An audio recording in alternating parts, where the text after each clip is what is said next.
Sean bienvenidos a este podcast Entrenamiento Legal. Desde que estamos en las aulas de las facultades de Derecho, soñamos con ser abogados exitosos. Que esta profesión nos permita cumplir nuestras metas personales y patrimoniales. Todo eso es posible, pero para ello necesitamos entrenarnos duramente. Entrenarnos en conocimiento legal, que plasmaremos en escritos, documentos o expresaremos en audiencia. Y en un mundo tan competitivo, también es necesario entrenarnos en habilidades y aptitudes personales que se requieren hoy en día de los juristas del siglo XXI. Para eso es este espacio. En este podcast compartiremos contenido legal que es aplicable en el ejercicio profesional y también compartiremos contenido de crecimiento personal que nos permitirá ejercer de manera más efectiva la abogacía y el notariado. Mi nombre es Josué Cum y juntamente con un gran equipo de trabajo hemos preparado este espacio para tu entrenamiento legal. Sin más, comenzamos.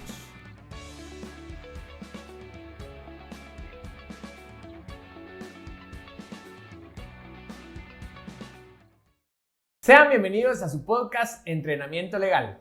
El día de hoy estamos en nuestro capítulo número 32, comenzando y estrenando serie en esta que hemos denominado Más abogado que notario.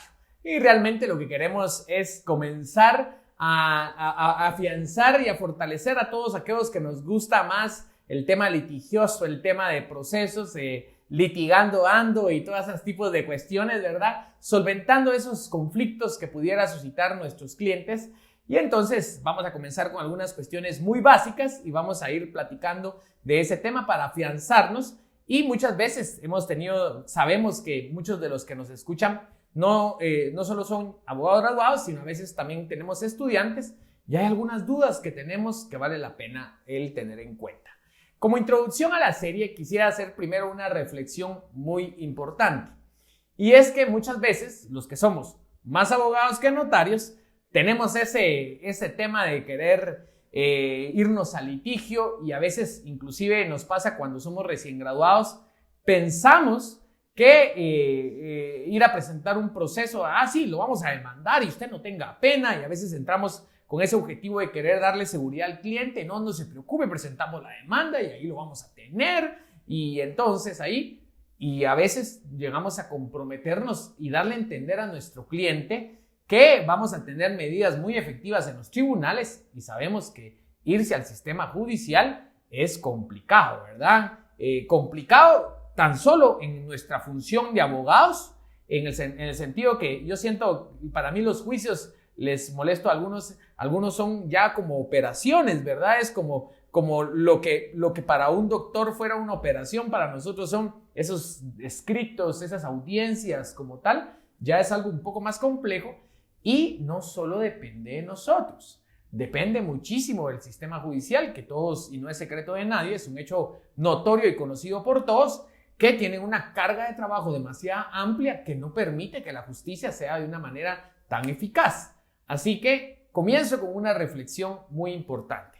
Es de abogado el ser sensato, el ser sabio y el analizar cuándo pudiera llegar a conciliarse un caso. Y entonces, muchas veces sí es propio de los juristas del siglo XXI el ser conciliador. Yo te soy sincero, yo conozco muchos abogados que son de la perspectiva de, no, me disculpa, pero yo soy abogado. A mí me llama cuando sea necesario demandar. A mí eso de estar poniéndome a platicar con las gentes, poniéndome a platicar con las personas y todo, realmente no. Cuando ya esté usted decidido por demandar, me viene a buscar y demandamos a la otra parte.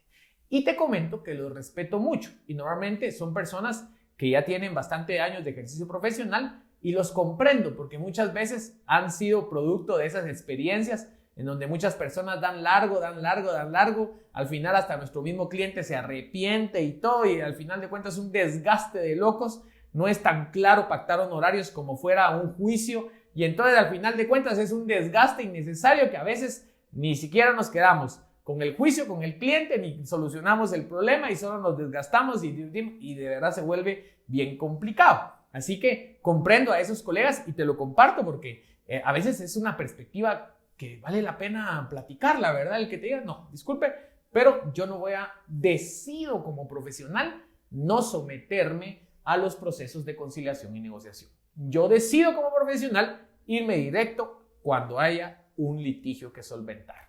Entonces, esa es una parte que quisiera comentar. Y la otra es también el tener dentro de nuestro perfil profesional la decisión de ser un conciliador. Por ejemplo, esa es la perspectiva que yo tengo.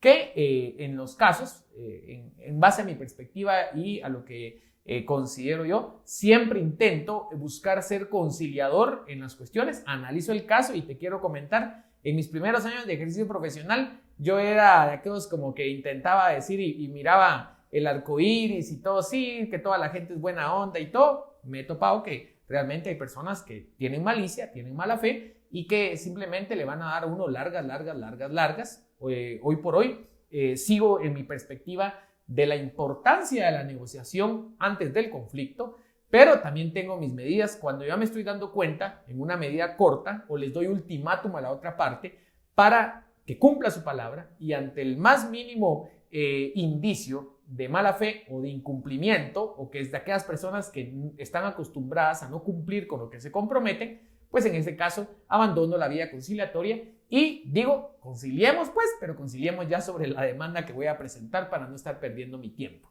Entonces, pues este punto que es la base o una base de este podcast, de esta sesión de entrenamiento, es saber que como abogados podemos ser unos agentes de conciliación que vamos a ahorrarnos increíblemente muchísimo tiempo e inclusive recursos para nuestros clientes a la hora de ser conciliadores y tenemos que afianzarnos en técnicas de negociación. Por ahí en los primeros episodios hay un podcast de técnicas de negociación que te compartí en aquel entonces, así que hago ese énfasis y como punto final, el poder decidir qué abogado vas a ser tú o que tengas claro esas dos perspectivas que pudieras tomar, porque no es necesario casarte con una, pero es necesario a veces que temas, aquí vale la pena ahondar en negociación. Y quiero resaltar un punto, perdón que me alargue, pero es parte del entrenamiento.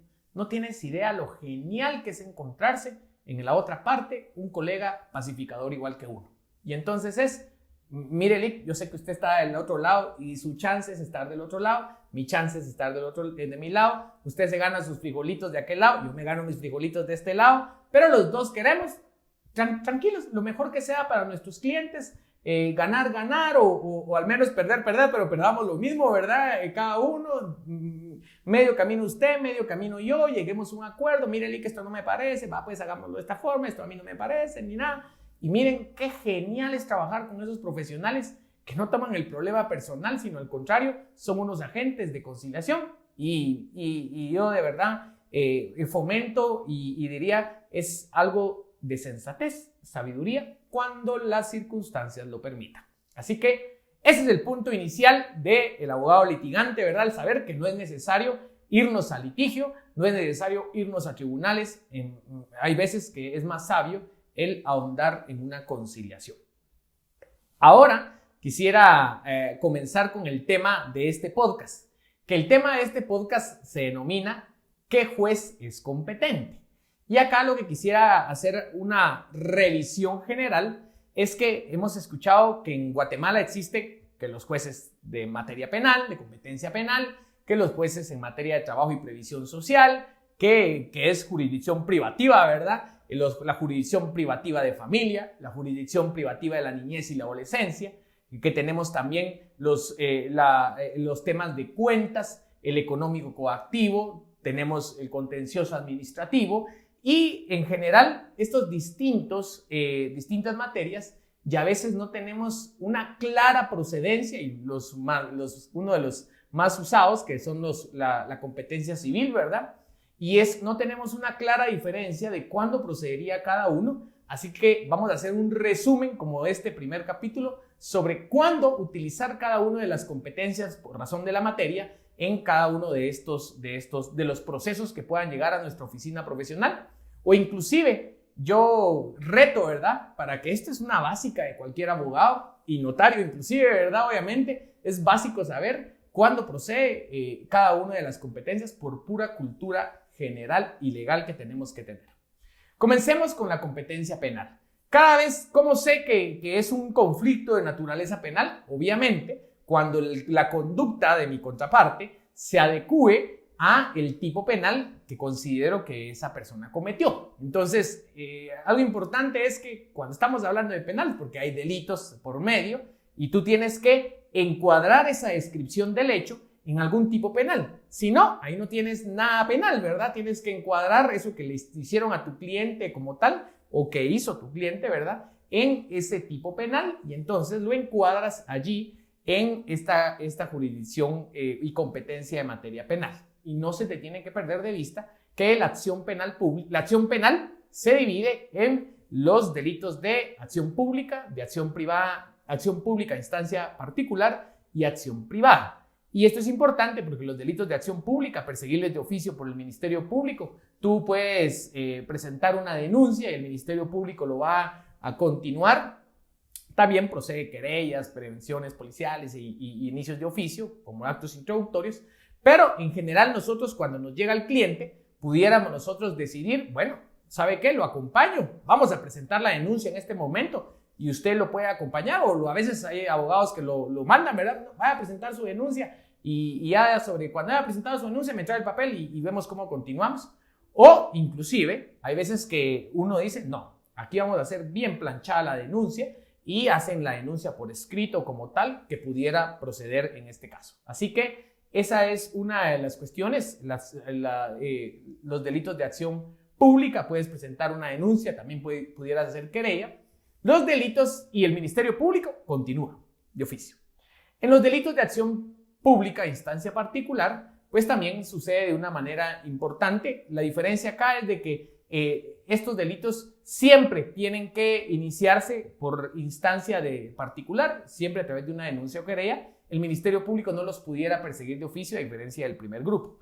Acá, igual, como van a llegar a nuestra oficina, que es el enfoque que nosotros queremos darle, es que la gente va a llegar por algún delito y si los delitos por los cuales quisiera que nosotros iniciáramos el proceso se encuadran en lo establecido en el artículo 24 ter del Código Procesal Penal, como fuera lesiones leves, culposas, amenazas, allanamiento de morada, hurto, estafa que no sea mediante cheque, apropiación y retención indebida, entre otros. Entonces, es bien importante tú que tengas a la mano tu artículo 24 ter, porque si la conducta que te está planteando tu cliente encuadra en alguno de los tipos penales que están en el 24 ter del Código Procesal Penal, tú ya sabes que tienes que iniciar siempre la denuncia o querella en tu oficina o ir a presentar la denuncia a los entes respectivos para poder iniciar el proceso. Y el proceso va a proseguir porque es acción pública dependiente de instancia particular. Y por último, tienes que tener en cuenta también el artículo 24 quater del Código Procesal Penal, que son los delitos de acción privada, los relativos al honor, daños, violación y revelación de secretos y la estafa mediante cheque, porque estos tú no pudieras ir a presentar denuncia. Estos tuvieras tú que iniciar directamente la querella ante el tribunal de sentencia, así que es presentar esa querella, ¿verdad? Ese escrito de querella ante el tribunal. Aquí el Ministerio Público no investiga, digámoslo así como tal, sino tú una vez presentas tus pruebas, cosa que es importante, y entonces ya se procede con acción. Así que en cualquiera de los casos citados y que tú muy bien conoces, esto es muy común en el ejercicio, pues en este caso van a proceder a conocer el Ministerio Público y tenemos que darle continuidad para que se judicialice y ahí van a entrar los juzgados penales, ¿verdad? Ahora quisiera platicar de la siguiente clase de juzgado o competencia por razón de la materia, que es trabajo y previsión social. Y aquí sí comienzo con puntos que tal vez ya no sean tan de noción general. Primero, es necesario conocer que los conflictos en materia de trabajo están sometidos a jurisdicción privativa. El artículo 283 del Código de Trabajo establece que los conflictos relativos a trabajo y previsión social están sometidos a jurisdicción privativa de los tribunales de trabajo y previsión social. ¿Qué quiere decir? Que todo lo que conlleva a trabajo y previsión social, y quisiera hablar ahorita y énfasis en el tema laboral, en este caso, van a tener que conocerlo de manera improrrogable, de manera indelegable y de manera exclusiva a eso se refiere principalmente ese tema de la jurisdicción privativa, los tribunales de trabajo. Y nada más y nada menos, esto está regulado también en la Constitución. Quisiera que se te quede esto. El fundamento que los clavos que resulten en una relación de trabajo lo van a conocer los tribunales de trabajo, van a ser, en este caso, el artículo 103 de la Constitución también, en el segundo párrafo, que regula lo siguiente. Todos los conflictos relativos al trabajo están sometidos a jurisdicción privativa. La ley establecerá las normas correspondientes a esa jurisdicción y los órganos encargados. ¿Qué quiere decir? Que hagas de cuenta que tú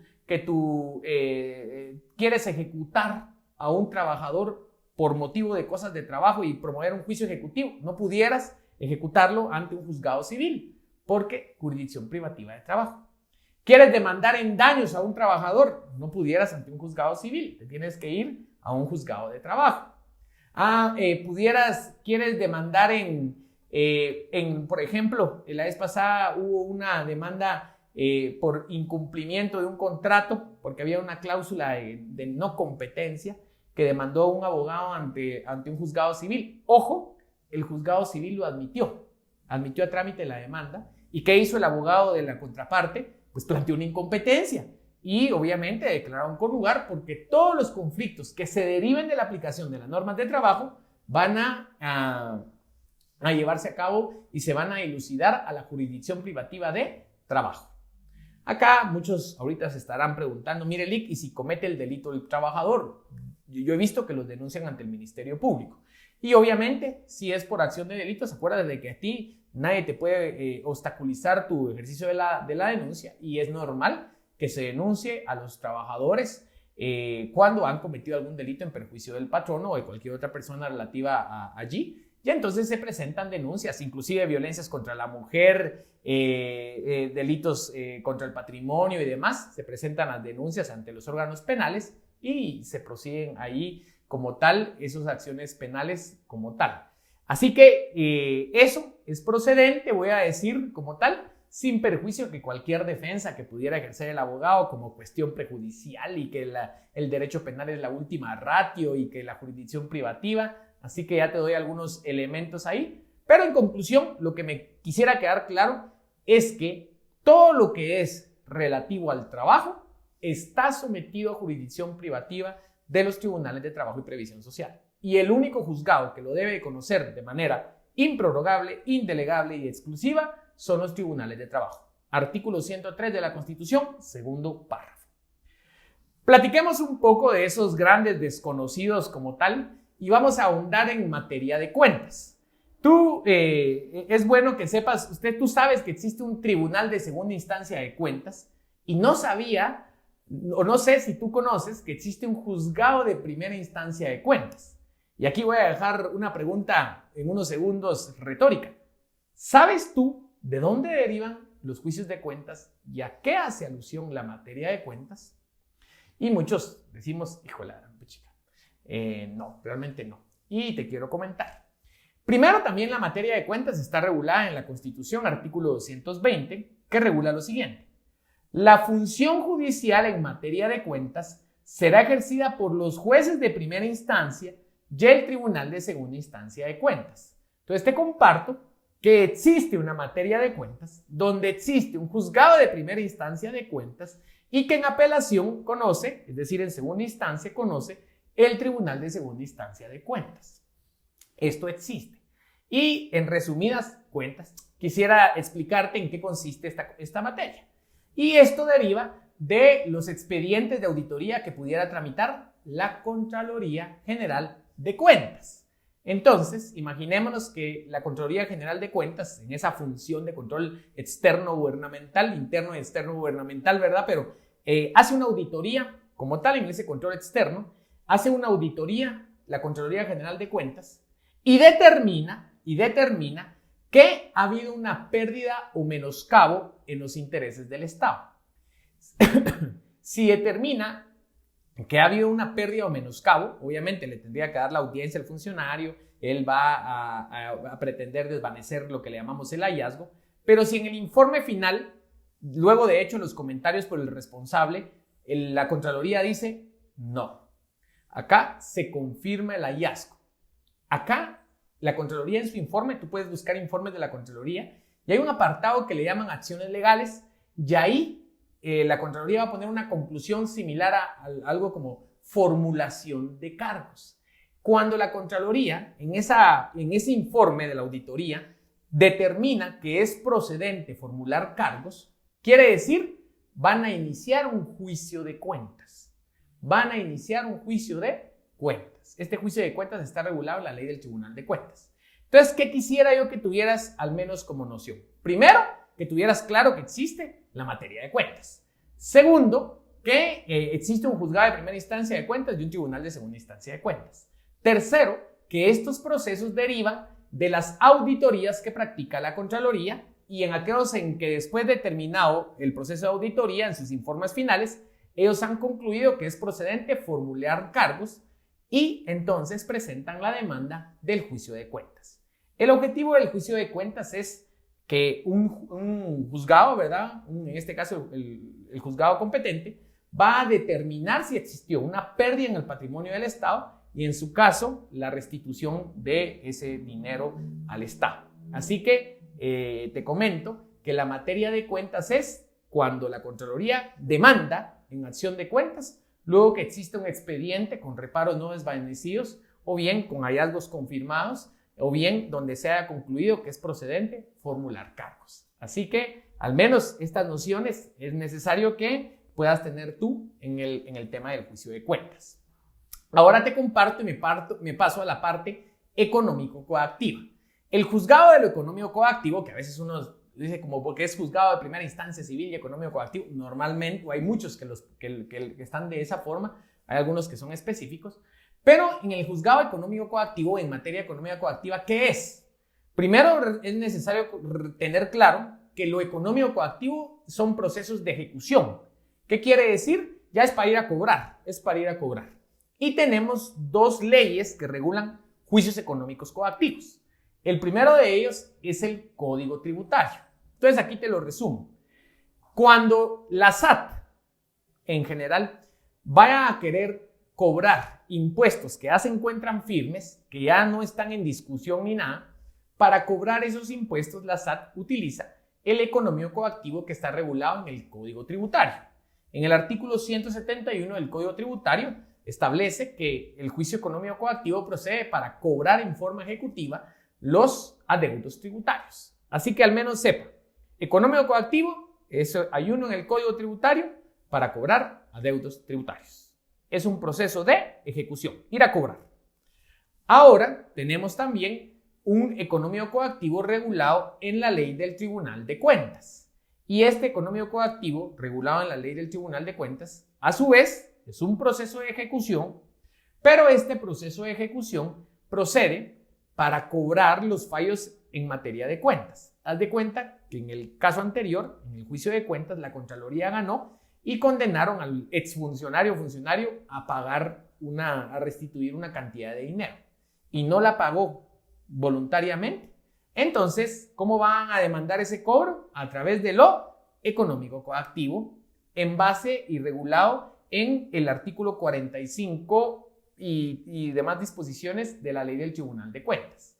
En resumen, ese artículo 45 establece que va a proceder el pago a través del económico coactivo de adeudos a favor de municipalidades y entidades autónomas o descentralizadas. Así que concluyentemente quisiera que tú amarraras este segundo tema. El económico coactivo de la ley del Tribunal de Cuentas va a proceder para cobrar adeudos a favor de las municipalidades, entidades autónomas o descentralizadas, pudieran ser por temas de multas, por ejemplo, y también va a proceder para obtener el fallo condenatorio en materia de cuentas. Así que ya aclaramos la materia de cuentas y ahorita acabamos de aclarar económico coactivo en sus dos clases, Código Tributario, Ley del Tribunal de Cuentas, que proceden en casos distintos. Y vamos a avanzar de una manera rápida y eficaz con la niñez y la adolescencia. Existen los juzgados de la niñez y la adolescencia como tal y quisiera diferenciarlos porque también existen los juzgados de adolescentes en conflicto con la ley penal y juzgados de control de ejecución de medidas. El juzgado de adolescentes en conflicto con la ley penal, obviamente, es relativo a competencia penal, pero recordemos que los menores de edad son inimputables y entonces están sometidos a normas, procesos y juzgados específicos como tal, y el control de las medidas también hay un juzgado específico. Pero quisiera platicar, porque a veces no tenemos muy en claro la existencia de los juzgados de la niñez y la adolescencia tal cual. Estos juzgados tienen como objetivo conocer los procesos en donde hay niñez que está amenazada, quiere decir, no ha ocurrido la violación, pero ya va a ocurrir, o violada por completo en sus derechos humanos. Imaginémonos un caso de una menor de edad que la dejan encerrada en su casa todo el día, está toda desnutrida, está mal cuidada, la dejan sin agua, en un ambiente de una lámina donde está muy cerrado y algo así. Entonces, alguien se da cuenta de esto, normalmente, a pesar que no es obligatoriamente necesario, se pone en conocimiento de la PGN y ellos, a través de la Procuraduría de la Niñez y la Adolescencia, inician los procesos. Lo que te quiero comentar es que en este caso, ¿qué tenemos? Un niño, niña o adolescente, que le llaman ellos NNA, te lo comparto para que algún día que escuches NNA, ya sepas que son niños, niñas o adolescentes. Se tiene que poner en conocimiento de cuando un NNA está amenazado o violado en sus derechos humanos. Y aquí se inicia un juicio, que no sé si conocías, o un proceso, que no sé si conocías, que se le llama el proceso de la niñez y adolescencia amenazada o violada en sus derechos humanos. Es un proceso, es un juicio. Proceso de la niñez y la adolescencia amenazada o violada en sus derechos humanos, que muchos le denominan también proceso de medidas de protección para la niñez y adolescencia amenazada o violada en sus derechos humanos. Y estos son los casos que lleva el juzgado de la niñez y la adolescencia.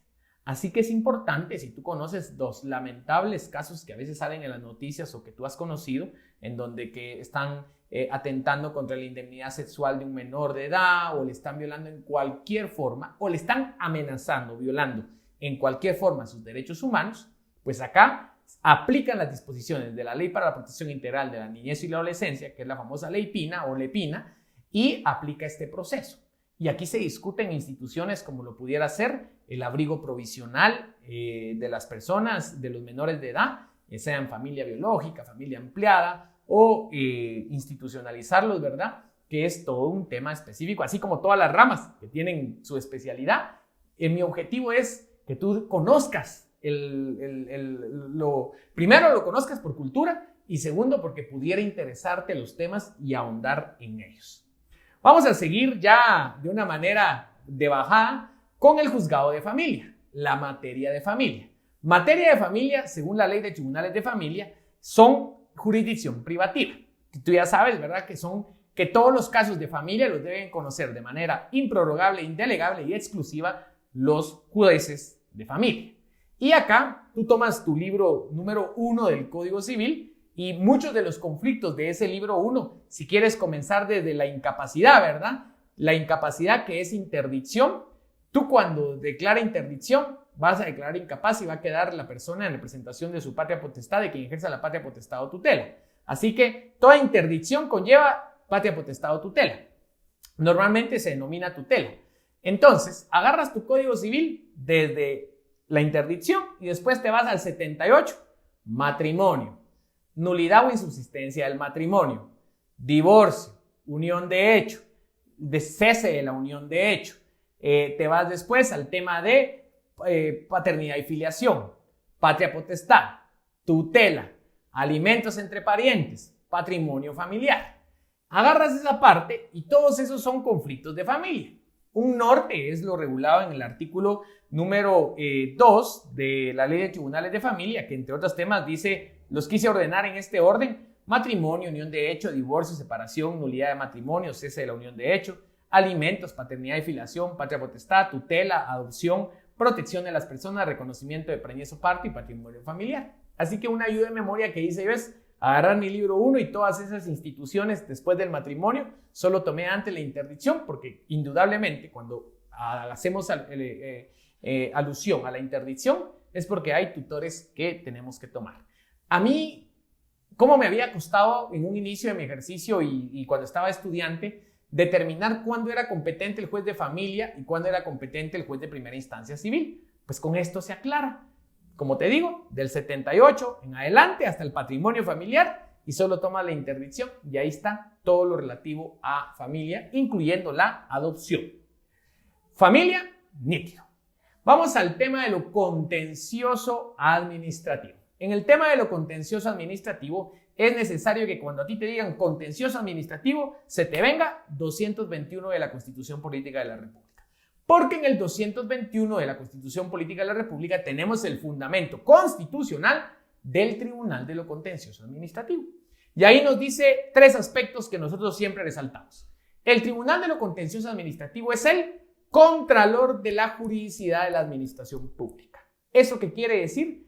Que en general la base que debe conocer el Tribunal de lo Contencioso Administrativo es asegurarse que los actos que emite la administración pública estén conforme a la juridicidad, es decir, que se resuelvan conforme al derecho, que se resuelvan conforme a la ley, conforme a la doctrina del derecho administrativo. Tienen que ser concorde y acorde a la juridicidad. Él es el que ejerce control sobre la administración pública en el hecho de que toda la administración se resuelva conforme a derecho.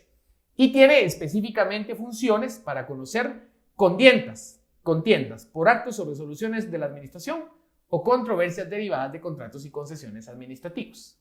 Esto te lo establezco en el artículo 221 que brevemente leo. Su función es de contralor de la juridicidad de la administración pública y tiene atribuciones para conocer en casos de contiendas por actos o resoluciones de la administración y más adelante, así como casos de controversias derivadas de contratos y concesiones administrativas. Entonces, ten en cuenta, el contencioso administrativo, estas son sus 3 principales funciones que como cultura general lo deberíamos de saber todo colega. Ahora bien, te lo quiero plantear más concreto. ¿Cuándo va a salir a ejercer el Tribunal de lo Contencioso? Normalmente lo podemos dividir en 2 grandes grupos. 1, cuando es materia tributaria y 2, cuando es materia no tributaria. Así que cuando exista algún tipo de contienda por actos o resoluciones de la administración pública en materia tributaria, es necesario que tú recuerdes y si no, pues que ahondes en el tema de, primero, contra la resolución tú debes de agotar el recurso administrativo correspondiente para agotar la vía administrativa. Y luego de eso, ya vas a plantear tu demanda, agotada la vía administrativa, ya puedes ir y que te siguen violando tus derechos y que a pesar de haber agotado el recurso están contra la juridicidad, pues es bueno que te quedes. Agotado el recurso, procede a ir a demandar en el contencioso tributario, que tienes 30 días para hacerlo. Y cuando es materia no tributaria, es decir, por un acto o resolución de la administración como que te están poniendo una sanción injusta, una sanción contraria a derecho o demás, contra esa resolución, también recurso, normalmente puede ser el de revocatoria y reposición, y agotado el recurso administrativo, pues tienes que ir al contencioso administrativo. Y entonces ahí tienes alguna básica noción del Tribunal de lo Contencioso, que dicho sea de paso, también es competente para conocer conflictos por contratos y concesiones administrativas, tal y como hice lectura. Y por último, vamos a dejar al más usado y del que más ahondaré, la materia civil. ¿Cuándo conoce un juzgado civil? Cuando es necesario plantear un juicio ordinario, un juicio sumario, un juicio oral, o bien una vía de apremio, o bien un juicio ejecutivo de conformidad con las normas del Código Procesal Civil, en aplicación normalmente del Código Civil o del Código de Comercio o alguna otra ley, como pudiera ser la de propiedad industrial y demás cuestiones, pero que sean en aplicación de estos procesos como tal, y obviamente habrá que ahondar mucho. El objetivo de este episodio fue, ojo, tú como abogado, al menos cuando uno sale del examen técnico profesional, debe tener segurísimo toda esta parte, tiene que tenerlo claro la procedencia de toda esta parte, y al menos todo esto que tuve que haber mencionado, tú como abogado y nosotros que nos dedicamos y tenemos la responsabilidad de preparar a personas para su examen privado, nos es un deber y responsabilidad que salgan conociendo todas las bases de una manera firme de estos temas. Así que, por de aquello que algo no esté muy firme o ya se nos haya olvidado a algunos, queríamos compartir esto y para que tú te apasiones y te motives. Hay chance. Realmente, en todo esto, hay abogados en los juzgados, hay abogados en una parte, hay abogados en otra parte, y entonces hay para poder trabajar. Y este es uno de los objetivos de todo el equipo de entrenamiento legal y personas que formamos parte de AFAN, de ética y todo, animarnos. Realmente apasionate con estos temas, apasionate por tu función de abogado y notario, porque traerán grandes creces. Así que espero que esta sesión de entrenamiento haya sido como una cultura general, un recordatorio y una noción. Y si alguno de los temas te sonó como que no mucho lo entendiste, es necesario que profundices y, como te digo, como simple cultura general, para que tú seas un abogado y notario de alto nivel que tiene, claro, sus nociones allí. Así que me dio un gustazo haber compartido este primer episodio de este podcast, de esta serie de podcast que se denomina Más Abogado que Notario. Y no te pierdas el próximo capítulo porque vamos a ahondar estos dos primeros episodios. El objetivo que nos trazamos es, estas son cosas básicas que debe saber todo abogado. Si no, y uno las tiene que saber de memoria, tenerlo claro. Y entonces vale la pena. Y el segundo capítulo va a ser sobre la competencia en razón del territorio, en razón de la cuantía en conflictos civiles. Competencia en razón del territorio y cuantía en conflictos civiles. Así que por favor, no te lo pierdas. Y siempre nos encanta ver cómo tú nos comentas, compartes ahí en Facebook y nos compartes en todo, porque nos motiva y nos da una palmada en la espalda que este esfuerzo y este trabajo está siendo de provecho y valor para muchas personas. Nos vemos y escuchamos el próximo lunes. Hasta la próxima.